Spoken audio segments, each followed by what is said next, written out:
I said books like so many times. That's the channel premise, though. Hey y'all, welcome back to my channel. My name is Evelyn, and today we are talking about the sci-fi and fantasy books that are releasing in the second half of 2020 that I am super excited for and that you should be too. Actually, now that I'm looking at my list, it's more like just the fantasy books that I'm anticipating for the second half of the year. Back in January, I did do my anticipated reads for the first half of the year, and then the coronavirus kind of screwed things around, and so some of the books that I've already talked about now have release dates in the second half of the year. So I'm just gonna go ahead and go through those really quick. Girl Serpent Thorn by Melissa Bashardost released actually today when I'm filming this on July 7th, and that is an LGBT book. I believe the main character is bisexual. And also Cemetery Boys by Aiden Thomas has a trans main character and releases on September 1st now. So yay, keep an eye out for those, and if you want to know why I was so excited about them, go check out that previous video that I did. Without further ado, let's get right on into the books that I am anticipating for the second half of the year. Starting with The Princess Will Save You by Sarah Henning, which actually releases today, as I'm filming this, on July 7th. Princess Amarand was raised to be a warrior, but when her father dies unexpectedly, she suddenly finds herself having to marry in order to take the throne. But when Luca, the stable boy that she is in love with, is kidnapped, she embarks on a quest to save both him and her kingdom. So I actually received an arc of this book yesterday, a day before, like less than 24 hours before release, and I mean, I'm not mad about it because I'm really excited for the chance to read it, so thanks, Macmillan. So I am already in love with Amarand. Y'all know, I love any princess who subverts that damsel in distress trope by, like, taking no shit. And apparently it's supposed to be a, like, Princess Bride inspired story, or maybe even a Princess Bride retelling. I'm pretty familiar with the movie. I've never read the book, but the movie is one of my best friend's favorites, and so I've seen it several times. And I wouldn't say it's a retelling, which is the issue that I saw with a lot of reviews when I was doing my research for this video, was people thought it was going to be more like The Princess Bride. But, like, the book already exists and the movie already exists, so, like, I feel like I'm not missing that much of, like, the Princess Bride. Next we have Cinderella Is Dead by Kaylin Barron, which also releases today, July 7th. It's been 200 years since Cinderella found her prince, and now men choose their brides at an annual ball where they judge teenage girls on their finery. 16-year-old Sophia really does not want to parade around for a bunch of suitors when she knows that she would much rather be marrying her childhood friend, Aaron. So she runs away during the middle of the ball and ends up hiding in Cinderella's mausoleum. There she meets Constance, who is the last known descendant of Cinderella, and the two of them hatch a plan to take down their patriarchal society and end up discovering some secrets about Cinderella along the way.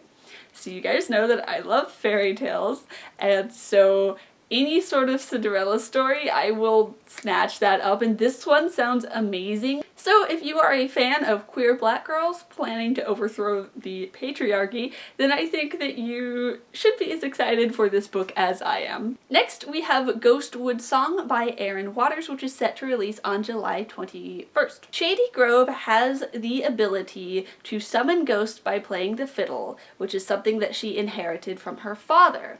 And when her brother is accused of murder, she knows that the only way to prove his innocence is for her to use her powers to make the ghosts sing. However, she is quite reluctant to do that because using these powers has only ever caused trouble. So this book is supposed to have a really, like, kind of spooky, atmospheric, southern sort of setting, which sounds super exciting and cool, but also I am a wimp when it comes to ghosts. My spooky tolerance is like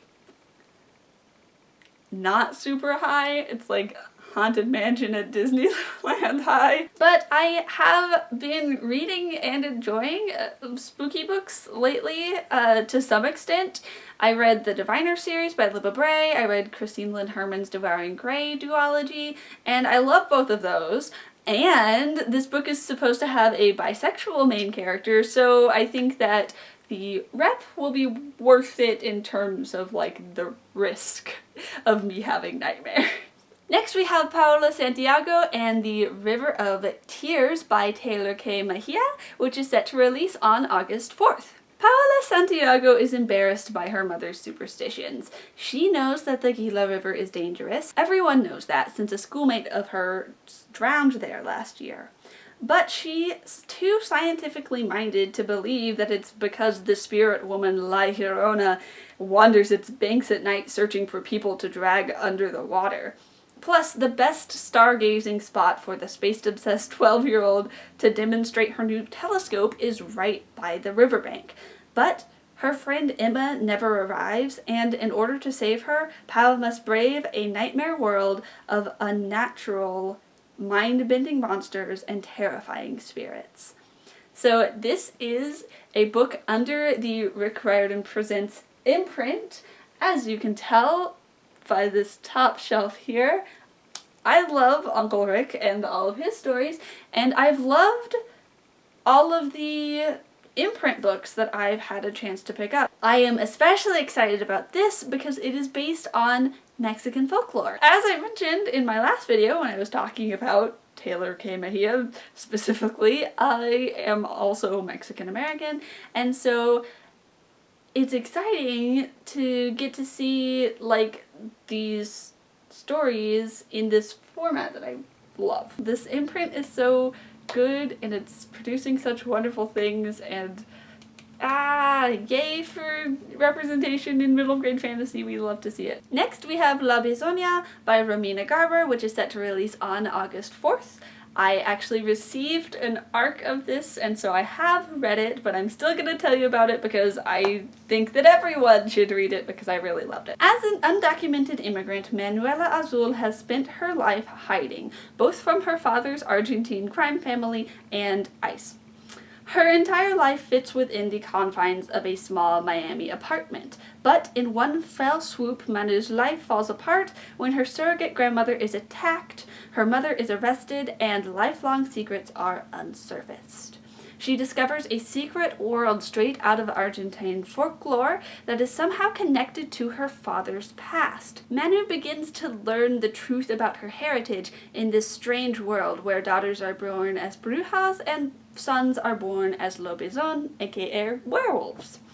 She should fit right in with her unusual sunburst eyes, but the more of the story she uncovers, the more it seems like her entire existence might still be illegal. I love this book, y'all. At first I didn't think I would like it too much because it seemed like it was going to be very urban fantasy. I think I knew that there were werewolves, and to me werewolves equals urban fantasy, but because this isn't like the straight white lady version of werewolves, I actually really enjoyed the characters and that dynamic that's in there.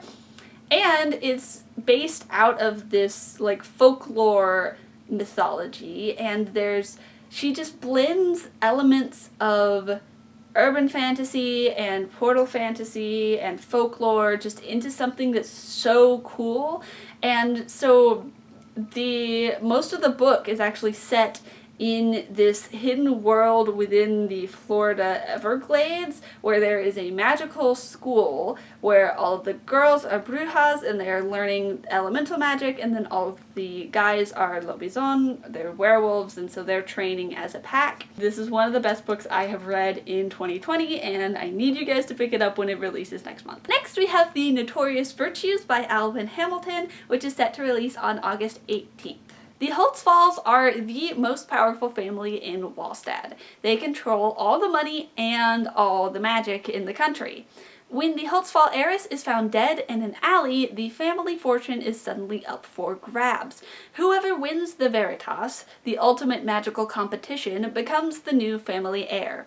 Nora, the daughter of the recently deceased heiress, is prepared to compete against her cousins, but when she discovers that her mother may have been murdered, the only way she can uncover the truth is to put her trust in a young reporter who hates her family. Meanwhile, Lot, or maybe it's Lottie, the illegitimate daughter of one of Nora's aunts, has been retrieved from the convent where her mother secreted her away to compete. She has never had a family before, and now she is surrounded by them. It's too bad that they all want her dead. In the last video, I got really excited because there was a book that was compared to Knives Out. I'm gonna say that this also reminds me kind of Knives Out, but also of House of Dragons by Jessica Cluess that I just finished. And I know that the world is probably going to be very different, but one of my favorite elements of that book was the, like, competition, the sort of, like, game that they had to go through, and the whole plot of this is that there's like a magical game, and so I am very excited to see how that works, how the magic works, what are the rules, it's just, like, it sparks my imagination so much, and so I'm really excited to pick this one up and see what it's all about. Next we have the Blaze Wrath games by Amparo Ortiz, which is set to release on October 6th. Lana Torres has always dreamed of representing Puerto Rico in the Blaze Wrath World Cup, a dangerous tournament where dragons and their riders compete in a relay. When the team's runner, the only player without a dragon steed, is kicked off of the team, she jumps at the chance to join, even though she has always preferred dragons to other people. But the tournament is put at jeopardy when a former player teams up with the Sire, a legendary dragon cursed to take human form, to destroy dragon sanctuaries around the world. The only way they'll stop is if the cup gets cancelled. I think an international dragon-based sport is the only kind of sport that I would ever be, like, 1000% invested in. Like, I would, oh man. Dragons, dragon riders. I will pick up any book. If you're like, there's a dragon in this book, I'll be like, okay, give it to me. But I also really admire both the author and the publisher, because when I was doing my research, all of the promotion for this book included comparing it to everyone's favorite broomstick-based sport from that one book series. And they actually changed it. They went and they took it out of the promotion. Because they wanted to support trans readers, which is so amazing. I love that both the author and the publisher were totally on board, and I already wanted to read this because I love dragons. Did I say that I love dragons because I love dragons? But just that little gesture, which, I mean, it's not even a little gesture, it's a big gesture. Like, that was part of a really big part of the promotional stuff. That gesture was just so nice, and I do believe there are LGBT characters within this story as well, so, I mean, it makes sense, and I'm just really excited to get my hands on this book. Next, we have Among the Beasts and Briars by Ashley Poston, which is set to release on October 10th? 20th. Ah, man. 10 more days. So this is probably my most anticipated book of the year because I love Ashley Poston to death, and this is the first time she's writing fantasy, which is, as you can probably tell, my favorite genre. Hundreds of years ago, the first king of Aloria made a bargain with the lady who rules the forest at the edge of the kingdom, protecting the kingdom from dangers like drought, disease, and famine. But over time, the woods have grown dark and dangerous. When Ceres was younger, the woods killed her friends and her mother. Ceres barely escaped, and not without taking a small reminder with her, a curse that flows through her blood. These days, however, the biggest danger she faces is an annoying fox who keeps finding its way into the royal gardens, making her job incredibly difficult. But when a new queen is crowned and dangers from the woods descend upon the kingdom, Ceres is sent on the run. The only way for her to save her home is to find the legendary Lady of the Wilds, with a little help from the annoying fox, a strange and powerful bear, and the magic that runs through her veins. like I said, I love everything that I've ever read by Ashley Poston, and this is a quest novel, which I am really excited about. I love quest novels. I'm writing a quest novel right now. There's a fox. I love foxes. Just every little thing that I hear about this book seems to be adding up to it being something that I really love. Next we have Cast in Firelight by Dana Swift, which is set to release on November 17th. Adra is a talented witch who is about to prove herself by completing her royal ceremony test. Jatin is a competitive wizard who has mastered all 9 colors of magic and is excited to return home for the first time since childhood. The two of them also happen to be the heirs of 2 of Wickery's most powerful kingdoms, who, despite a years-long fierce rivalry from afar, are arranged to be married. But when criminals make a sudden move on Adra's kingdom of Belwar, their paths cross in an unexpected way, each having adopted a secret identity. So, I love this so much. I adore identity shenanigans, and the fact that these two know of each other, are supposed to be getting married, but they don't like each other. They have a rivalry, but they're meaning not knowing that it's the person they're engaged to, and, like, now they're gonna get close and potentially, like, start to have feelings for each other, but they can't get together because, ooh, I am secretly someone else who's secretly engaged to someone, but it's that person. That's the kind of drama that I live for, man. Also, the phrase colors of magic. That intrigues me. I want to know more. And last but not least, we have These Violent Delights by Chloe Gong, which is set to release on November 17th. This retelling of Romeo and Juliet is set in 1920s Shanghai, where a blood feud between 2 gangs has left the city in chaos. Juliet Kai is a former flapper and proud heir to the Scarlet Gang. Their rivals, the White Flowers, have been fighting against the Scarlets for generations, and their heir, Roma Montagov, is both Juliet's first love and first betrayal. But when a contagion begins to spread across the city, causing gangsters on both sides of the feud to claw their own throats out, and people begin to whisper about a monster in the shadows, Juliet and Roma must work together to save the city. So first of all, this sounds so cool. I have started to gain a new appreciation for historical fantasy over these, like, past 2 years maybe, and the fact that this is set in the 1920s, which was a really cool era, but it's in Shanghai, which is, like, not usually what you, like, people just do, like, Roaring Twenties in New York. Those kind of go together. This is different. It's by an author who is, like, barely older than me, which is really cool. I follow Chloe Gong on Twitter, and she's so, like, relatable and amazing.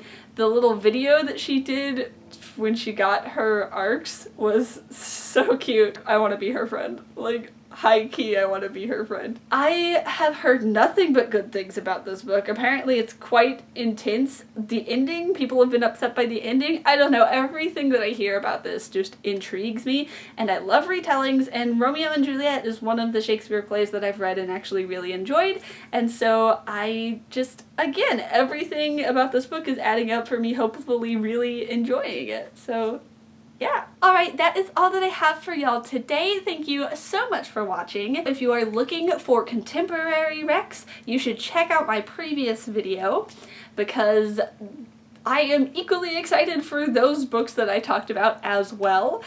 There's so many good books releasing all the time, and I feel like I can't keep up, but, you know, that's a good problem to have. Too many books is always a good problem to have, in my opinion. If you liked this video and you want to see more from my channel, remember to click that subscribe button and maybe ring that bell icon so you can be notified whenever I upload a new video. I don't know, I would do it. With that being said, my name is Evelyn, I make new videos every magical Monday, and I'll see you real soon. Bye-bye.